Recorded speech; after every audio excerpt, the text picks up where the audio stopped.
The cameras were still rolling when Keanu Reeves finished reading the letter. He lifted his head slowly, eyes glistening under the studio lights, and without saying a single word, he stood up. 200 people inside NBC's Tonight Show studio froze. The Roots stopped playing. Jimmy Fallon, the man who could make anyone laugh, sat motionless at his desk, his mouth half open, lost for words. No applause, no laughter, no music. Only silence. The kind of silence that feels sacred, the kind that holds something too heavy for words.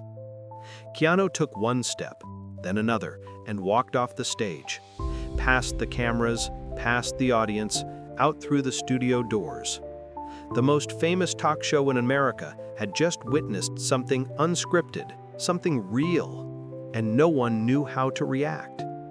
What could make a man known for his calmness, his grace, his kindness, leave a live show speechless? What words could pierce through a soul so deeply that even Hollywood's most grounded star couldn't stay on stage? To understand that moment, we must travel back, before the lights, before the fame, before the man became the myth. Back to the beginning, where loss was his first teacher, and silence his oldest companion. Because behind the serenity of Keanu Reeves lies a history of heartbreak.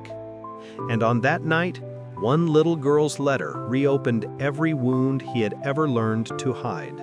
Before he became the quiet giant of Hollywood, Keanu Reeves was a boy who belonged nowhere.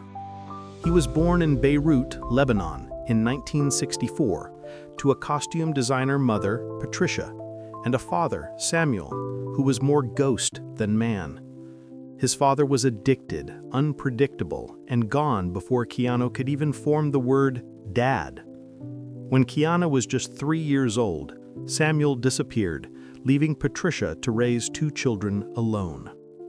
Their lives became a carousel of cities and broken beginnings: Sydney, New York, Toronto, chasing stability that never came. Keanu grew up in transit, surrounded by accents, faces, and fleeting promises.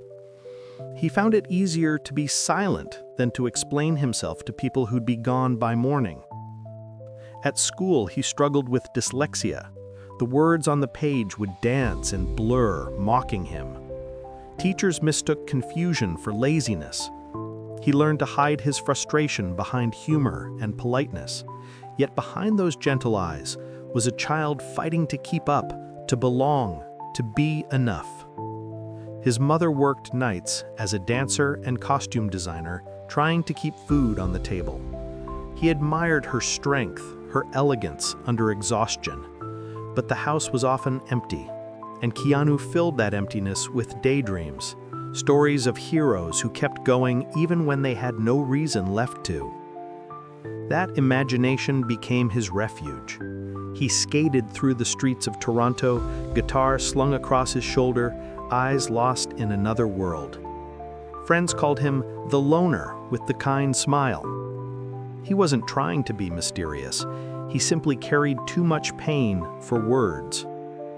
By his teenage years, Keanu had already seen more heartbreak than most adults. His father's imprisonment for drug trafficking ended any hope of reconciliation. When asked later if he ever thought of visiting, Keanu's answer was simple and haunting. Sometimes people just drift so far away that there's no road back. It was that sense of drifting, of being perpetually between homes, between fathers, between meanings, that shaped the man he would become. He learned that silence could be safer than truth, that kindness could be armor, and that love, though fragile, was the only thing worth holding on to. And though no one knew it then, this quiet, dyslexic boy from Toronto would one day speak to the world, not with words, but with the way he lived. Because before Keanu Reeves became a star, he became something rarer, a soul built entirely out of empathy. Keanu Reeves never set out to become a movie star. He simply wanted to tell stories, to feel less alone, and to help others feel the same. In his early 20s, he was just another dreamer sleeping on a friend's couch in Toronto, surviving on instant noodles and auditions that went nowhere. He took small parts in stage plays and Canadian TV movies, playing lost boys and misfits, characters who mirrored the quiet ache inside him. Then came his first break. In 1989, Bill and Ted's Excellent Adventure exploded across America. The goofy, time-traveling comedy made Keanu a household name overnight, but fame never sat comfortably on his shoulders. While others chased headlines, Keanu stayed humble. The same shy, curious soul from the streets of Toronto, now lost inside the glittering maze of Hollywood. He kept pushing himself, chasing roles that meant something. Point Break showed the world a tougher side of him, a mix of surfer charm and moral conflict. But it was Speed, in 1994, that truly launched him into the stratosphere. The bus couldn't stop, and neither could Keanu.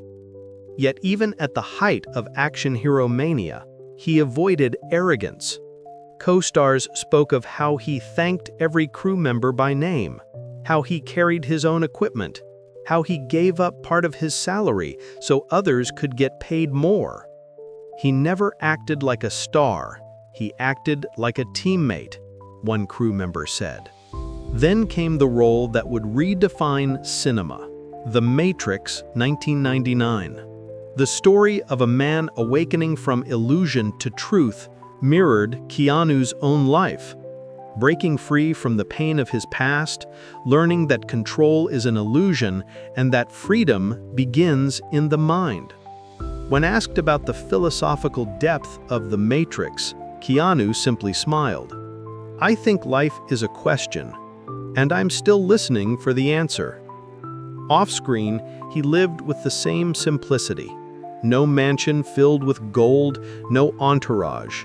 He rode the subway, gave up his seat to strangers, ate lunch alone on park benches.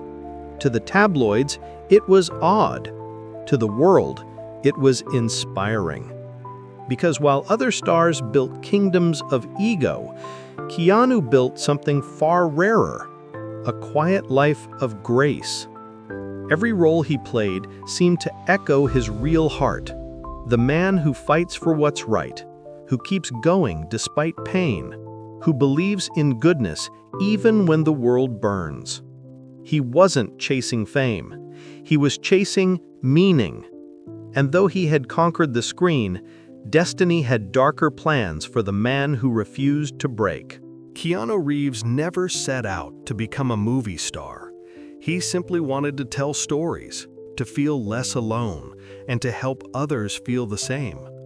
In his early 20s, he was just another dreamer sleeping on a friend's couch in Toronto, surviving on instant noodles and auditions that went nowhere. He took small parts in stage plays and Canadian TV movies, playing lost boys and misfits, characters who mirrored the quiet ache inside him. Then came his first break. In 1989, Bill and Ted's Excellent Adventure exploded across America. The goofy, time-traveling comedy made Keanu a household name overnight. But fame never sat comfortably on his shoulders. While others chased headlines, Keanu stayed humble. The same shy, curious soul from the streets of Toronto, now lost inside the glittering maze of Hollywood. He kept pushing himself, chasing roles that meant something. Point Break showed the world a tougher side of him, a mix of surfer charm and moral conflict. But it was Speed in 1994 that truly launched him into the stratosphere. The bus couldn't stop, and neither could Keanu. Yet even at the height of action hero mania, he avoided arrogance. Co-stars spoke of how he thanked every crew member by name, how he carried his own equipment, how he gave up part of his salary so others could get paid more. He never acted like a star, he acted like a teammate. Then came the role that would redefine cinema, The Matrix, 1999. The story of a man awakening from illusion to truth mirrored Keanu's own life, breaking free from the pain of his past, learning that control is an illusion and that freedom begins in the mind. When asked about the philosophical depth of The Matrix, Keanu simply smiled. "I think life is a question, and I'm still listening for the answer." Off-screen, he lived with the same simplicity. No mansion filled with gold, no entourage. He rode the subway, gave up his seat to strangers, ate lunch alone on park benches. To the tabloids, it was odd. To the world, it was inspiring. Because while other stars built kingdoms of ego, Keanu built something far rarer, a quiet life of grace. Every role he played seemed to echo his real heart, the man who fights for what's right, who keeps going despite pain, who believes in goodness even when the world burns. He wasn't chasing fame, he was chasing meaning. And though he had conquered the screen, destiny had darker plans for the man who refused to break. Fame had given Keanu Reeves the world, but life had already taken most of it away. In the late 1990s, Keanu fell in love with Jennifer Syme, a production assistant with a gentle soul and a quiet smile. For the first time in years, his guarded heart opened.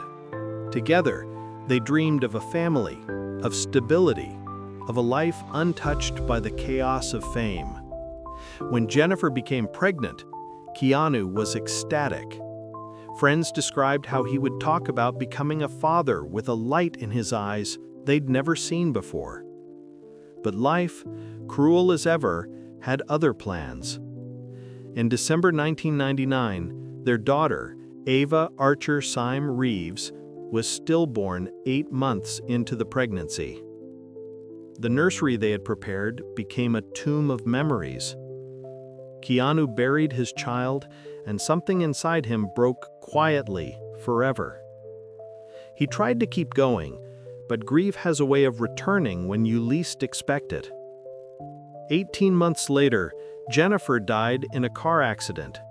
The woman he loved, the last person who had truly understood him, was gone. At the funeral, Keanu stood apart from everyone, silent, face pale, holding a single white rose. A friend recalled, "He didn't cry loudly, he just stood there, like a man who'd seen the edge of the world." In interviews afterward, he spoke little about the tragedy. When asked if he believed in healing, he said softly, "Grief changes shape, but it never ends." He spent years drifting, reading, riding his motorcycle alone at night, disappearing into the wilderness between film sets. Some nights he'd sleep on the floor, saying he didn't deserve comfort when others couldn't find peace. His friends worried, but Keanu didn't spiral into anger or addiction. Instead, he built his own quiet ritual of survival, helping others. He volunteered in children's hospitals, donated to cancer research, often under pseudonyms. No press, no cameras, just presence. He once said, "When you lose someone, you realize time doesn't belong to you. It's borrowed, so you use it to make something better for someone else." Those words weren't philosophy, they were confession. Keanu Reeves, the man who had lost his father, his best friend, his child, and his love, had found a strange kind of redemption in giving. He had turned pain into purpose. And yet, no one could ever imagine that years later, a single letter written by a dying 12-year-old girl would bring those wounds rushing back on live television. A letter that would silence the world and make the gentlest man in Hollywood walk away from the spotlight once more. It began, as most miracles do, with something small. A letter. Folded paper, blue ink, written in the shaky hand of a 12-year-old girl named Sarah Mitchell from Portland, Oregon. Sarah had been fighting stage 4 leukemia for nearly 3 years. The treatments had stolen her hair, her strength, and almost every ounce of her childhood, but not her kindness. When pain became her constant companion, she found comfort in laughter. Every night she would watch The Tonight Show starring Jimmy Fallon, giggling through the jokes, letting humor drown out the sound of hospital monitors. Her parents reached out to the show hoping for a small message, maybe a signature or a video from Jimmy. But Sarah's letter was different. It wasn't about her illness. It wasn't about sympathy. It was about Keanu Reeves. "Dear Mr. Fallon," she wrote, "I know you get a million letters and I know you can't read all of them, but if you could give this to Keanu Reeves, if he's ever on your show, I would be so grateful. He doesn't know me, but his movies helped me understand that even when life is really, really hard, you can still choose to be kind. You can still choose to keep going." Those words, fragile, innocent, carried the power of a lifetime of wisdom. Sarah never got to see if her letter arrived. She passed away 2 weeks after sending it. Her mother, Rebecca, later found the original handwritten draft in Sarah's journal and posted it online, hoping her daughter's voice might reach the man who inspired her. It did. 3 days later, Keanu himself called Rebecca. No publicist, no agent, just Keanu. He asked to visit her in Portland, quietly, without cameras. When he arrived, he listened more than he spoke. He looked through Sarah's photos, held her toys, and read her letter again and again until his eyes filled with tears. Before he left, he asked if he could keep the original handwritten version. "I'd like to read it on television," he said softly. "Not for me, for her." 2 weeks later, Keanu appeared on The Tonight Show.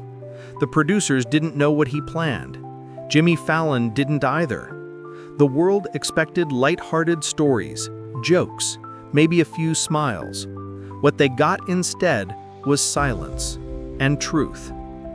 Halfway through the interview, Keanu reached into his jacket and pulled out the folded piece of paper.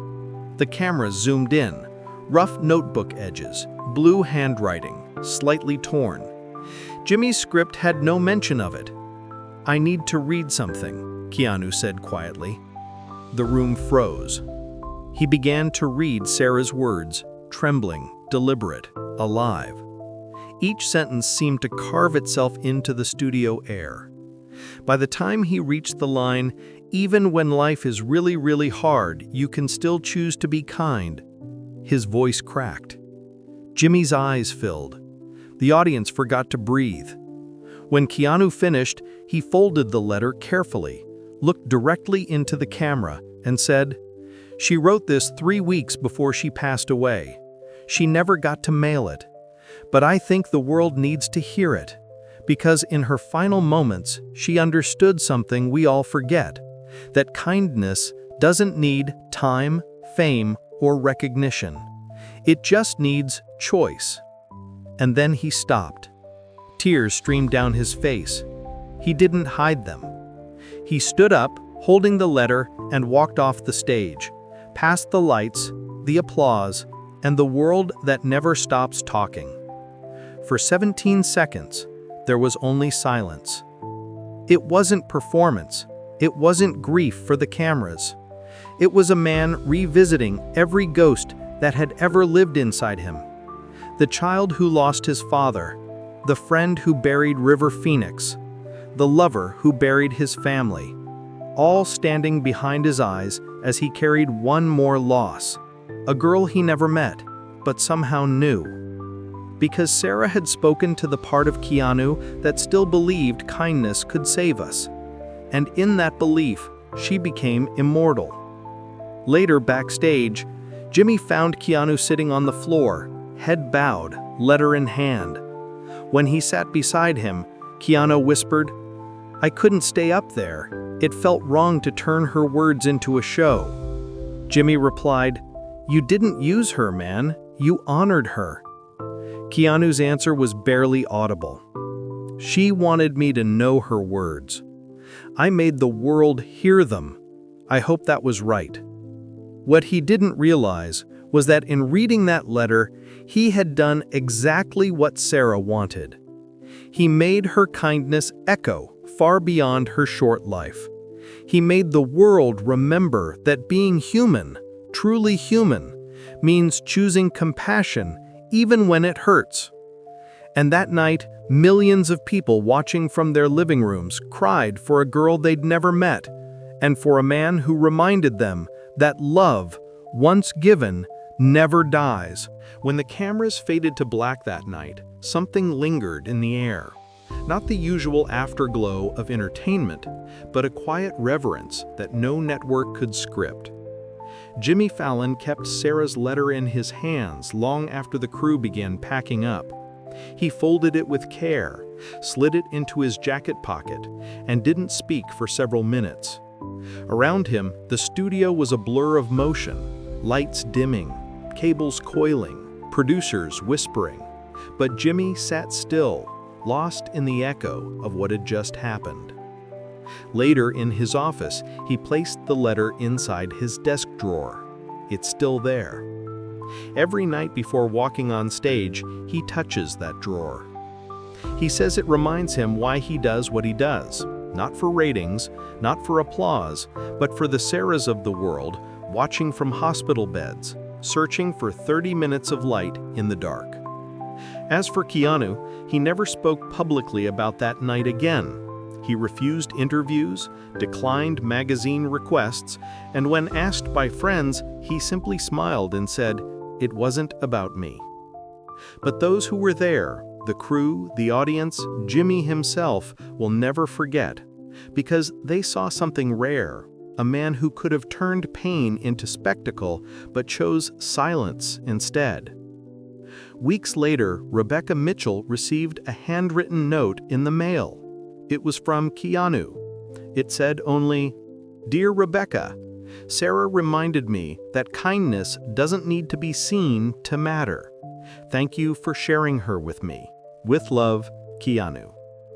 That letter now hangs framed above Sarah's hospital bed, a room that has since become a small memorial filled with drawings, photographs, and messages from people around the world who were touched by her story.